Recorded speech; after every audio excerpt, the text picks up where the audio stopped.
A lot of people from this building went. Yeah, We do participate. good. We definitely participate in things like that. JFK, Yeah, they went to Columbus, Newark. yeah. Hey, son, how you doing, man? How's everything? Good to see you, man. Good, good, good, good. How are Yeah. you? Where's Renee at? Guess y'all wait for me to get this party started, huh? Ain't nothing like a party. Good morning, Senator. How are you? I'm doing okay. Good morning, everybody. Good morning. Nice to see you all. We are the residents of 516 Bergen Street, which is the senior building, and we're happy to have you here. Thank you. Is this your first time coming here? To this building, yes. Okay, don't let it be the last. Of course. Okay. Well, I hope that means I'll be invited back in. Yes, we will definitely do that. Great. What we're gonna do is, we have some questions for you and our mayor. And I'm going to start it off by asking, either or, what does the Social Security, Medicare, and Medicaid cuts actually mean for someone like me Yeah. and everyone else here? Yeah. No, that sounds right. I'm happy to jump in, but Mayor, did you want to say anything as well to open us up? No. I just want to thank you for coming. Just want to thank the senator for coming out and being in Newark and being with the seniors here. There are some dangerous things that are happening nationally, and we do need direction.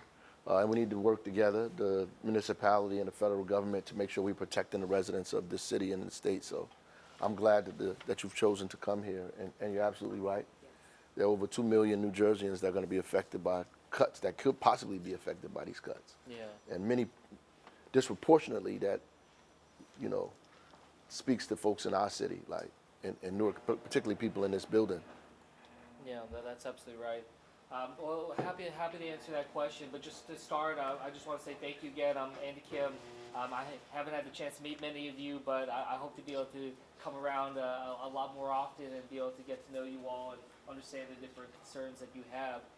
First and foremost, what we see right now is very much a threat when it comes to Medicaid, when it comes to what so many people in this state, 2 million people, as mentioned, out of 9 million people on Medicaid, 1 in 3 kids in this state on Medicaid, seniors and long-term care, nursing homes, people with disabilities. So that is a very real and present danger right now. In fact, I'm going to be going back down to D.C. on Monday because in this next session, the Republicans are talking about releasing the actual legislation that would put into place some of these cuts. Now, I will say we don't know fully how they're going to go about doing it. Yeah, and so what we've seen is that they are looking to up to $880 billion in cuts. They are feeling the pressure, though, I will say, and that's a good thing. There are town halls happening all across New Jersey, all across the country. I'm trying to do a bunch that are putting pressure, in particular, on our 3 Republican members of Congress from New Jersey, because the majority in the House of Representatives so narrow that those 3 could very well be the margin that determines whether or not that bill passes or not.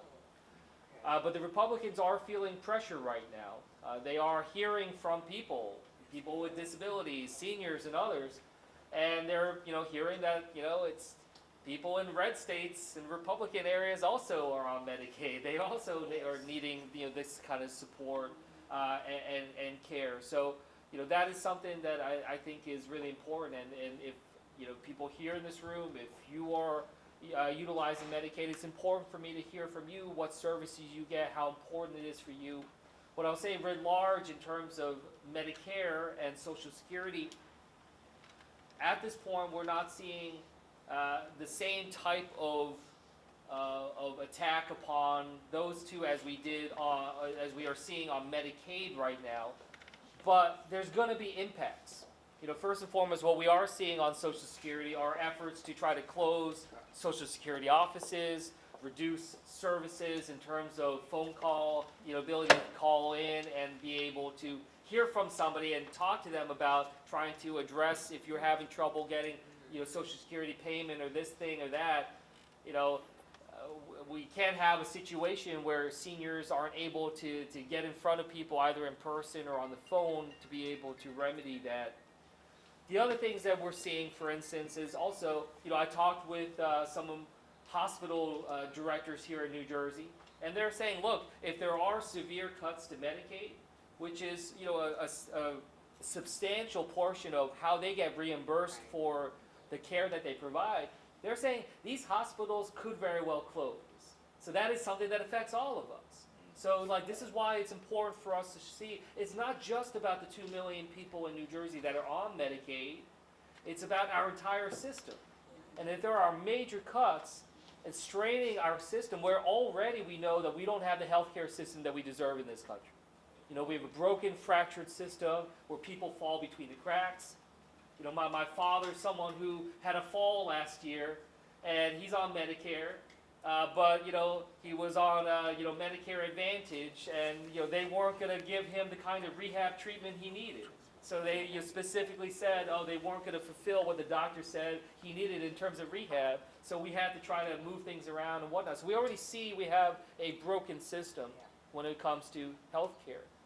And I just really wanted to hit home, this should be important for us regardless of whether or not, we are utilizing Medicaid ourselves.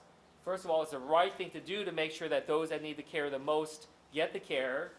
People with disabilities. I brought as a guest of mine down to D.C. a man from Willingboro named Kevin who has cystic fibrosis. He's not able to... cerebral palsy. He has cerebral palsies and is dependent upon Medicaid for all of his care. He said to me that he would not be able to live if it wasn't for Medicaid. So we want to make sure that he and others get the care that they need, but also all of us, our care will be reduced. Our health care in this state will be in jeopardy, if we're seeing cuts of that magnitude. So that's where things stand right now. Mayor, would you like to respond to that question? I think what the senator said was very clear. We are in a direct threat by these cuts that are proposed, and if we allow these things to happen. So it's important for us to be knowledgeable about the issues, to vote in these elections that are coming up, and to make sure we hold our elected officials accountable. Call our representatives, our Congress folks, call the Senate office, make sure they understand what your positions are on these things and how it affects you personally. Sometimes people are saying things, but they don't know how it really affects you. They say it on a high level, because they know it's wrong in their heart, but they need to know directly how you're going to be impacted by this. Like if you are losing care, if your services are going to go away, if Social Security office closed down, how is it going to affect you directly? Like you or your family members, and how is it going to affect care for your children or for your children's children, right? You got grandkids that are out here, how is it going to affect them, right? As well, children with newborn babies, all of these things, it's kind of detrimental, and so we need to make sure we are as vocal about it as possible, because you do have friends, we do have some friends in D.C. that want to fight for us and help us, for sure. So we need to make sure that we connect with them and stay connected. That's mainly what I want to know. What method are you planning on using to stop Trump?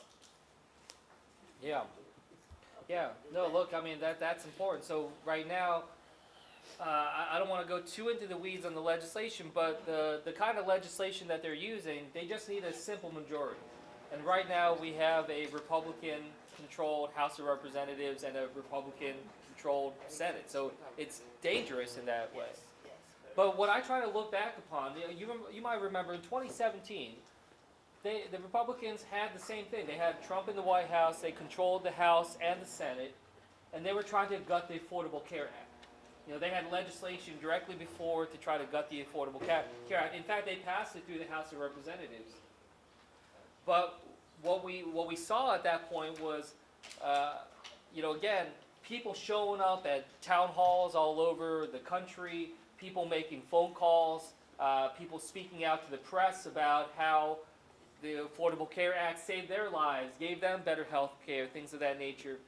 And it caused a tremendous amount of pressure upon the Republicans to the point that a number of Republican senators, including famously John McCain, Yes. voted against Yes. that piece of legislation Mhm. and actually stopped it. And so like I just take that as memory. I was not in Congress at that point, but that fight actually inspired me to step up to run for Congress, because it was my own congressman down in South Jersey that was leading the charge on Right. gutting the Affordable Care Act.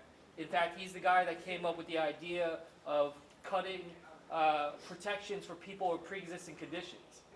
Well, I can tell you, like, I'm sure many people here in this room have pre-existing conditions. All of Yeah. us either have pre-existing Yeah, it's conditions called black. or a loved one, a family member with pre-existing conditions. You know, my father is a polio survivor, had disabled his whole life. You know, also has a host of other problems. Same with my mother. So it's important to reach out and speak out in that type of way to be able to. So I wish we had a Hakeem Jeffries as Speaker of the House or something like that could stop it more directly. But unfortunately, we have to play with the reality of this situation right now. But I am still hopeful that we can stop this, and that we're going to do that by making these Republicans that have to vote feel the pressure. I want them to feel the same pressure, knowing that my congressman in 2017 tried to cut health care, and look, he is no longer a congressman anymore.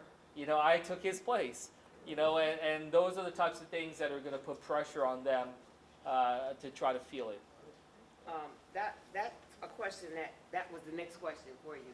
However, my question now is, are the Republicans aware that they have parents, grandparents, children that are receiving that little brown envelope every month or a blue envelope every month, or have direct deposit? I mean, are they that insensitive? Are they? Can I say what I want to say? Are they? Do they forget that they have those people in their families? That means they're going to have to go in their pockets. Yeah. Look, you probably Yeah. remember this, Mayor, right? Did you see that news? It was like what? Like there was a news 2 weeks ago. The Commerce Secretary, Yeah. Secretary Lutnick, was on doing a TV interview, and he said something. He said, "If my mom Right. gets a Social Security payment late, she's not going to complain." And he said that those people that are complaining Right. about getting a late payment, these are people that are committing fraud. It's the fraudsters, he said, that are going to complain about it getting a late Right. payment. Do you remember hearing that, some of you, right? Yes, I You remember that, Mayor? Mary, you see, Yeah. you watch everything. That's why you guys got to speak up, because there's people that are in desperately need these payments to pay their rent, to pay their bills. I was at a community meeting, Senator, on Hill Street, and we were talking about the landlord, and the lady gets up and says, "I got a question for you, Mayor. What are you going to do when they get rid of my Social Security? Because I can't pay my rent after that." Just took it to another place. So Yeah. people have to speak up. Yeah. Well, and the other thing that I'll add is like, look, I don't actually discount the idea that the Secretary of Commerce's mother may not make concerns about a late Social Security payment, because he's a billionaire. Right. Right. He's a billionaire. I am sure his mother is not living Social Security check to Social Security check like my father is, right? Yeah. Or any of these people in here, Right. So like, it's just that detachment, right? Yes. So Can we make phone calls? Us senior citizens, what can we do? yeah. Look, I Yeah. mean, I would make phone calls, write emails or letters to all to all the delegation members in New Jersey, especially some of those that might actually support what the Republicans are doing. We need to do something that's going to be positive, pro-positive. Yeah. We can talk about a lot of things, but we have to do it. We need to have phone numbers, addresses, direct telephone numbers for whoever. I'm good at getting on the phone Yeah. with certain people. Well, we can make sure you have With those phone certain people, numbers. We And when it definitely comes could to call protecting out the people in New my Jersey. roof over my head, Yeah. I will do what I have to do. And I'm speaking not only for myself, I'm speaking for everyone in this room and everyone that's not in this room. Because there are quite a few people people that are not here today, and we all feel the Yeah. crunch. We Yeah. all feel the crunch. Yeah. Well, also, like, I think, I hope what I'm telling you is, that what the mayor and I are telling you, I hope this is informative to you. I don't know, I'm actually kind of curious, like, how much did you know before, we're talking? Like, have you been hearing on the news that Yes. that Medicaid, could very well be on the chopping block? Yes. Did you know that 2 million people in our state, were on Medicaid? I didn't know that. Yeah, it's like, see, like, that's the kind of stuff we want to make sure people hear, because what the narrative is that the president is trying to put out there right now is that the people on Medicaid, they're lazy. Right. They're people that don't want to work. Right. They're people that want handouts. They're people that are mooching off of the taxpayer dollars. Like, and I'll be honest with you, some people believe this stuff, right? Yeah, And of course like, they do. and I think it's important, to fight back against that. We're talking about, again, seniors. We're talking about seniors that have, significant concerns and issues. That we're talking about people with disabilities. We're talking about kids. As I said, 1 in 3 in New Jersey are kids, right? And so we need to kind of dispel that notion. So, yes, make the phone calls to members of Congress, raise it with other elected officials, but also just make sure that people in your community, people out there, that they don't buy into that disinformation. And tell them, like, again, it's not even just about people on Medicaid. Because some people will be like, well, I don't have Medicaid. Jobs Right. are affected also. Yeah, Jobs are affected also. but jobs are affected, but as I said, The hospitals. hospitals will be affected. That's jobs. Prescription drug costs will be affected. Yes. Like other things will be affected by this. So we're all in the same boat, when it comes to, We these already can see a difference, our copay, and shot sky high. yeah. I never You had know, one until now. Yeah, it's ridiculous. But if the Republicans are in control and whatever we do, they have the power to counterattack this, then it seems like to me that our voices are fruitless. So I'm wondering, why aren't the Democrats, why aren't they putting a better message out there, informing people when they attack and say something that is preposterous? Why don't, like they say, the ones who are concerned about it making fraud? Then to me, that's a chance for you to put an ad out, say, no, these people aren't fraudsters, they are this and they are that. Because, people say, oh, people know better, but obviously they don't. Right. If Right. 77 million of them voted, Right. they don't really know. Yeah. So we need to put, like, I think, point for point, okay? The Justice Department are not after him because they don't like him. They're after him because, 1, he did this is wrong. 2, that kind of thing. Be a little more specific. You gotta, I think you should talk like you're talking to 2-year-olds. Minimize the conversation and put some more information out there, because to me, us calling and writing, how much good it's gonna do if they're in control. We always need to realize that the Republican Party don't care nothing about Medicare or you. Because if their parents get sick, they are billionaires. They don't go to the same doctors that we go through. They don't have to worry about anything because they all are millionaires. They could care less. If the hospitals are closed up, if your parent gets sick, if you don't have food stamp or any of that stuff, which I do not get, but they do not care. The Republican Party do not care because they are rich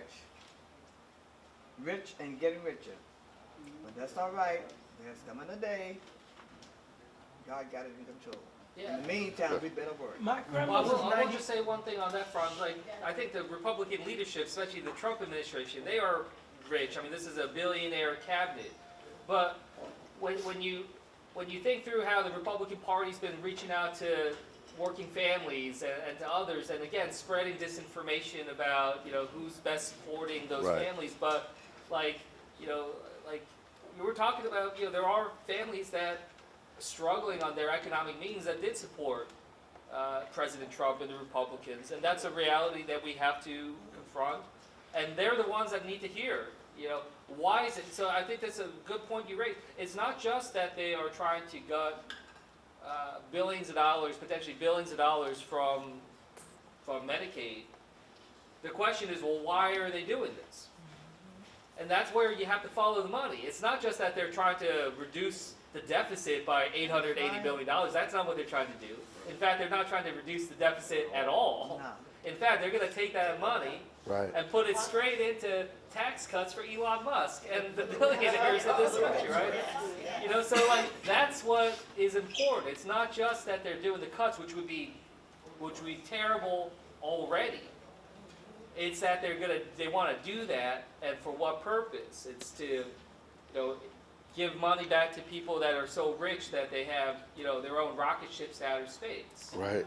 You know, and so like that's what people need to hear, and Right. the average American, even if they supported Trump, even if they are registered Republicans, you know, like I hope that that message can get to them, you know, in terms of what the leadership is doing, because that's where the disconnect is. Yes, sir? Information needs to be put out, not only to us, but here, but it needs to be put out to the Republican people. They don't know because, until they get hit. And see, the hit really hasn't come yet. You know, That's true. and everybody has to be raised up in this. Everybody. Okay, your thing on your refrigerator or in your house, your to-do list. Just make that phone call. You can call the White House. You should You probably can be call- calling the Congress people in this state. Well, For the first part. I just Yeah, went to to the tell White them- House, Congress, Senate. We have a congressman Kim who's come here today. We have the mayor sitting here who's fighting for governor. They fighting, but we have to do stuff too. We have to assist You know, them. we have to raise up. We can't just sit back and think everything is going to be good, because it's not good. Okay, these billionaires are robbing the country. Okay, they don't know the information that I'm gonna say I know, and that he knows. They don't know. People don't know. So, Democratic Party, what could be done is get information out, okay, to senior citizen buildings in the regular community, Yeah. outside of senior citizen buildings, to the Republicans. The Republicans talk dirty, and they call Jasmine Crockett. They don't like her. Yeah. Why? Because, listen, she's tough, and she's saying what she want to say. I think all of y'all have to do that. I hate to say it, but I said it. Yeah. No, My Y'all all grandmother, gotta raise up. my Go ahead, grandmother's 93 years old, and my son, he has a reading problem. So, with the phone numbers and the emails, will there be like prepared teams to come together to strategize to get us to get the information out? We got to do something about it. Just sitting here looking at it, it's not going to work. So we need to get these phone numbers out and knock on doors, get the emails out for those who cannot see emails or send emails. We have pastors here from the interface who can, at our churches, we can hold stations for emails, calls for the seniors to help us to get this thing moving so it can stop.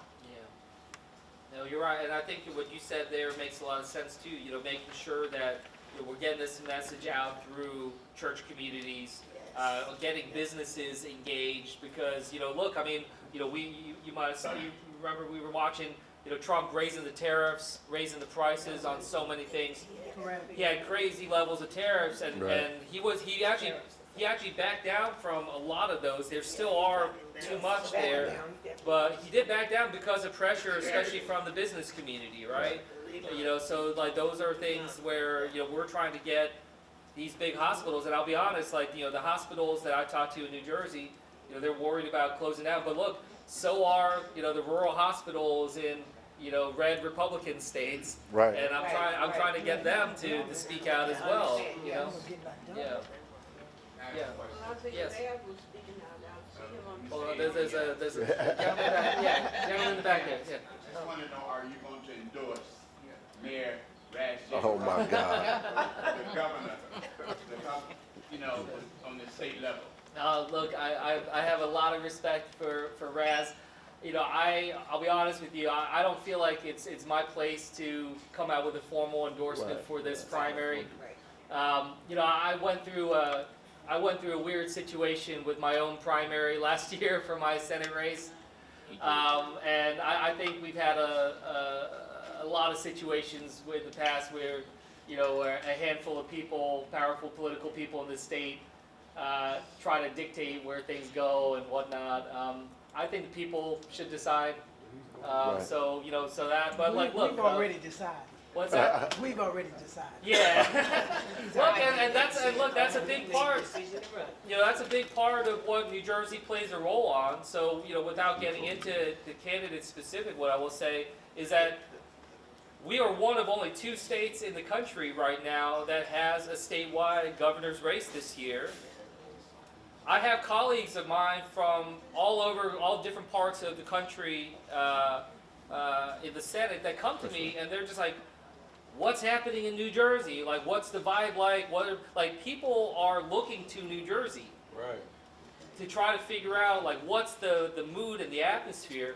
And people will be reading into the energy here and certainly the results here to try to, you know, get a feel for what's happening around the country. I So, apologize for that, Senator. No.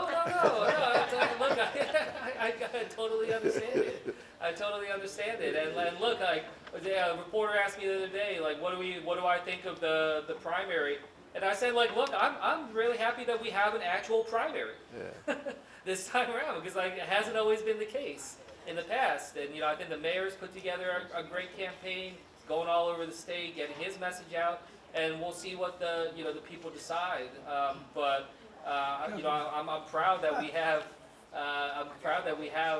a real campaign, a real primary, and the people have an elevated voice rather than just having the choice made for them by people behind closed doors. Right.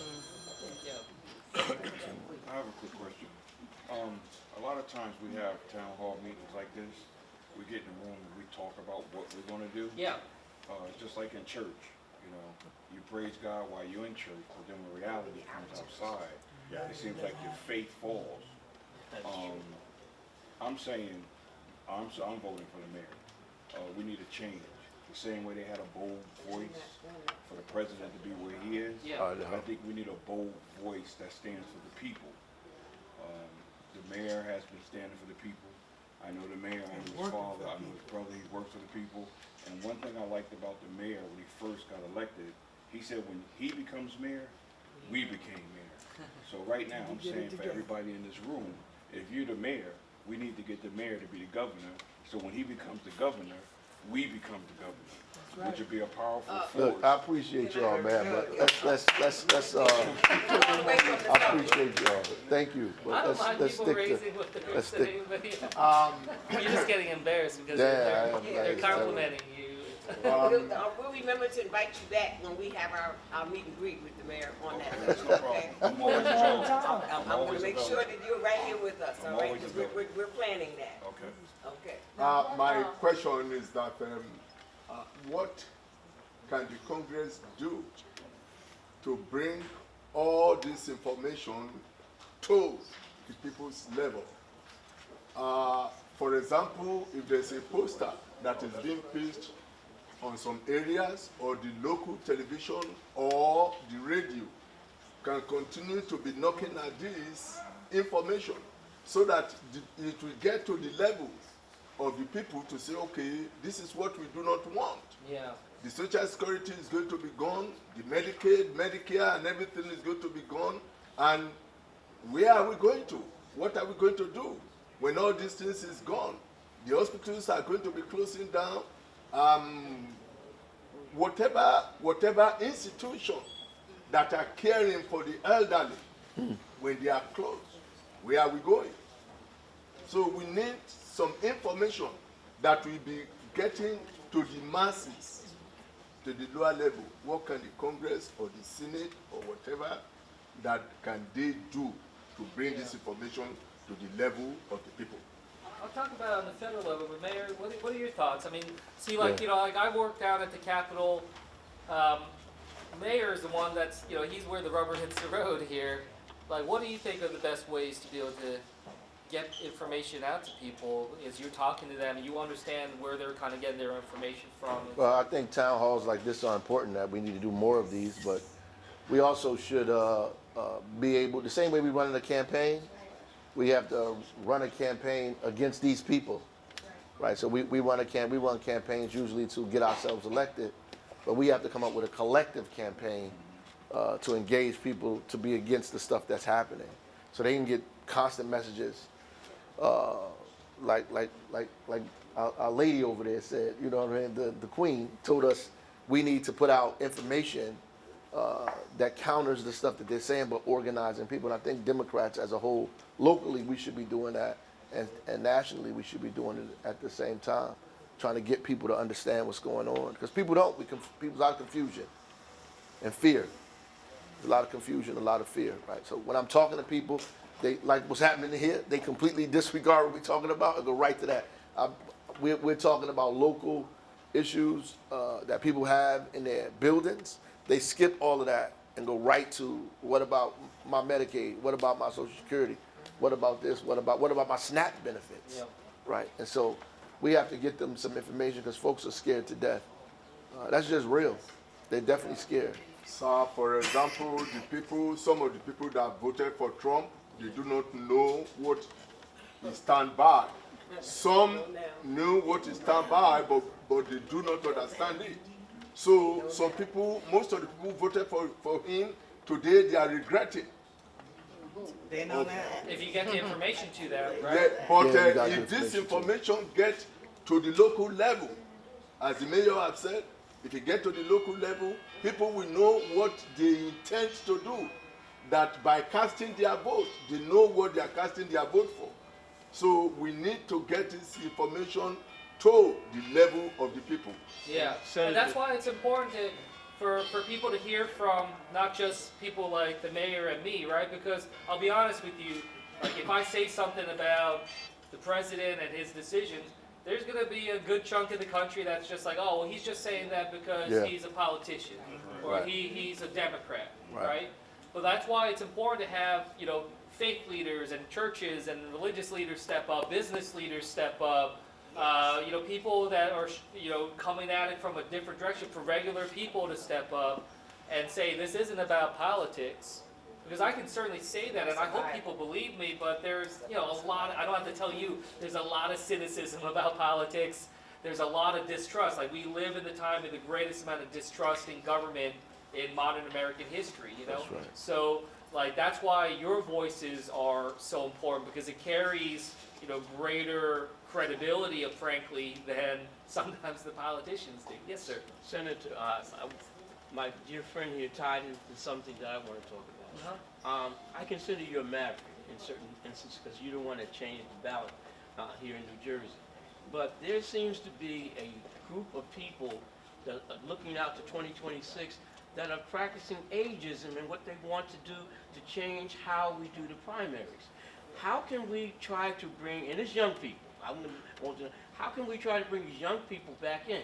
You want to run people that have not done anything. Have they been on a school board? Have they been a district leader? Have they done anything? All of a sudden, you want to kick out, I'll just use an example, I know this is not going to happen, Monica McGuire, because you don't think she's good enough. So how can we try to counteract what Hogg and them are trying to do? Oh, I see what you're getting at. Yeah.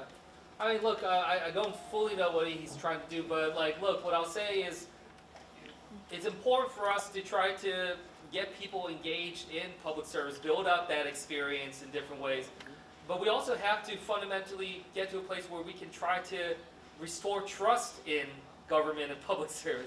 Because what Trump has done, and it's not just him, it's been a long time coming, is there's such distrust in government that actually, for me, I served in diplomacy and national security for my career, but in my campaigns, people try to use my public service against me. Right. Because they don't respect that public service, Right. right?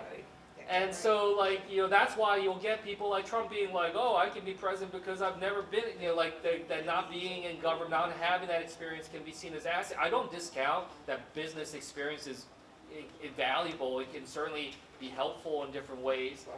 But we shouldn't be, discounting the importance of having, some type of experience, some type of capacity in that type of way. So, I am right now trying to encourage, and I'm working with Congressman Jamie Raskin to try to get younger people engaged in public service and politics, to have some of that experience so they can try to, build up and engage in that way.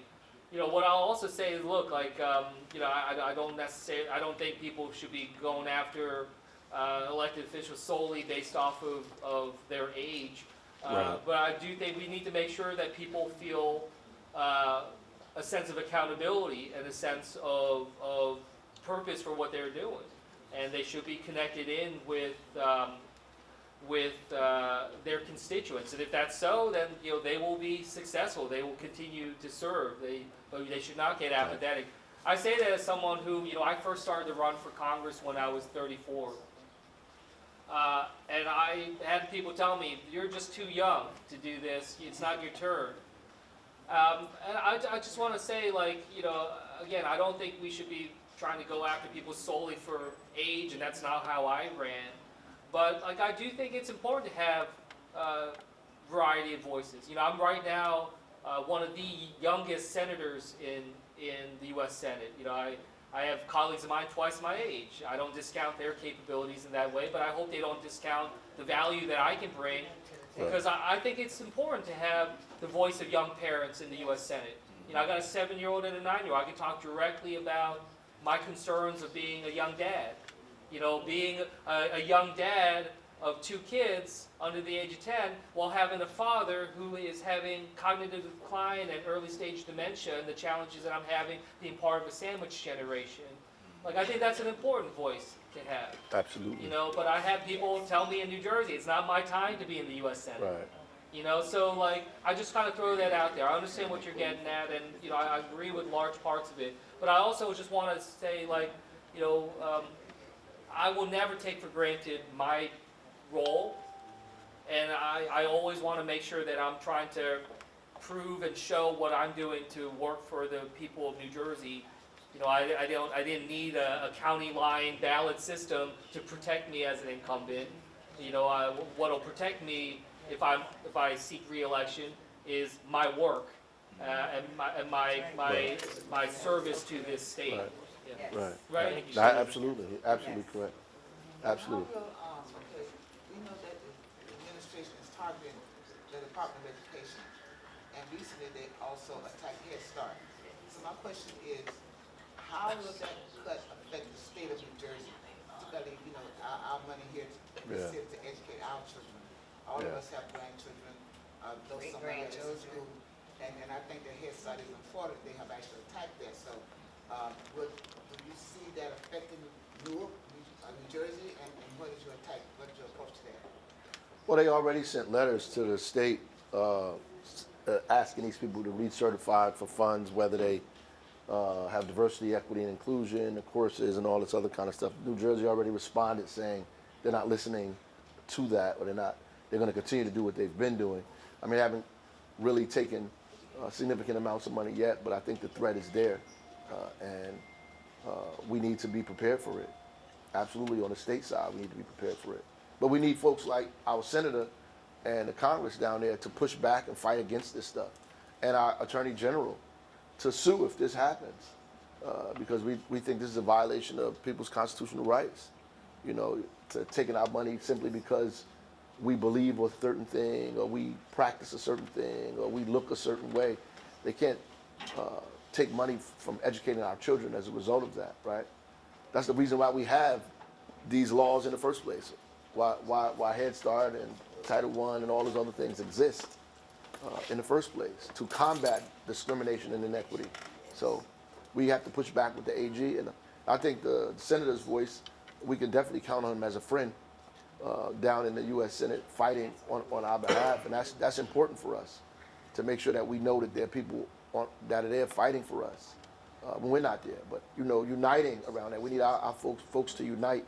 Senator Booker, Senator Kim, the Congress people. He said earlier there's 2 or 3 Congress people in New Jersey who could possibly be the swing vote, or deciding vote to determine whether we get the money we supposed to get or not get it, whether we get Medicaid is gutted or not, whether Social Security gets on the chopping block or not. That's why I said earlier that we should probably be trying to contact and call them, say, look, I live in New Jersey.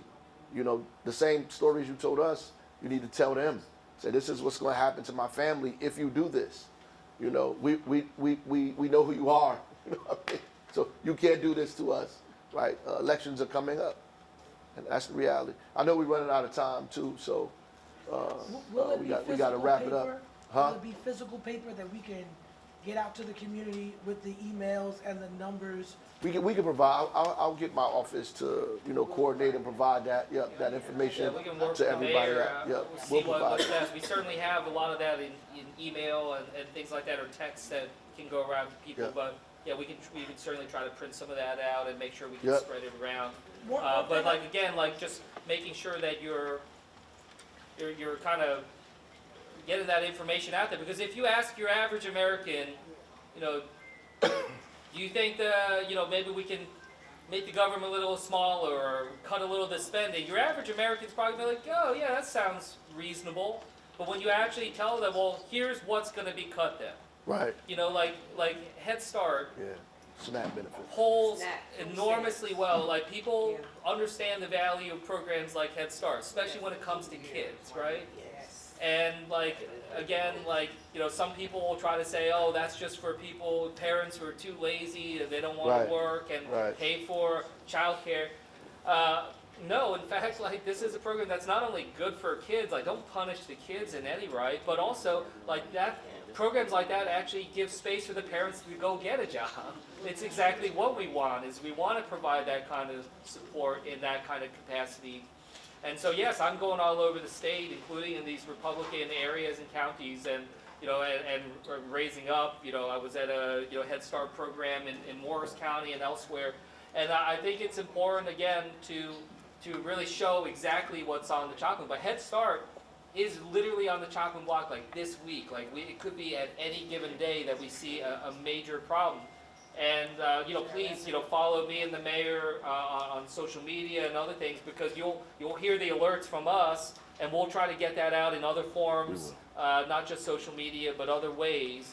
But I'm grateful for you all giving me a little time, and me and the mayor Yep. some time to talk with all of you. I know you all know the mayor, but I haven't had a chance to be able to connect in with all of you. I hope you see that Jersey, we have public servants that are recognizing the urgency of this moment, but we also can't do it alone, which is why I wanted to come on out here, hear from you about the concerns here in Newark, and let you know the concerns you have here in Newark. People have it all over the state, and that's what we need to make sure we lift up. So we Just yeah, wanted go to say, ahead. as a retired, We'll say one more thing. as a retired, going into my second year of retirement, teaching special needs children.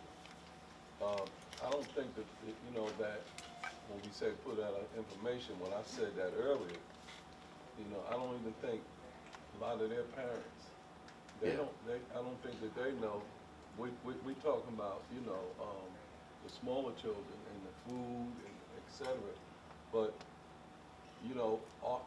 special ed education that is going to be cut, or isn't it, Mayor? It would be on the chopping block if they take money. Special- Yeah. Yeah, you're right. It's special ed, right now with the Department of Education cuts. Right.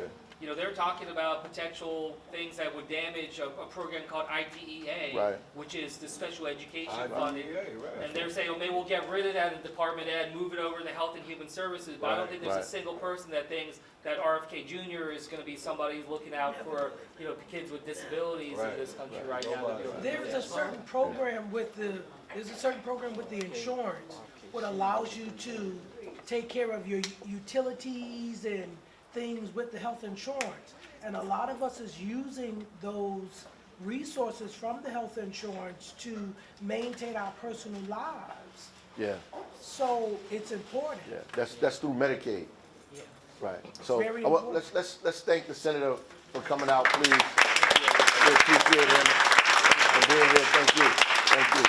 And I'll have Reverend Roundtree try to, for clergy folks that are in here, get you information for calls and we'll make sure the leaders here get information to you guys if you want to make calls, if you want to write emails to specific people, that you could also get involved and engage as well. So thank you. I appreciate you. Love you guys. Take care.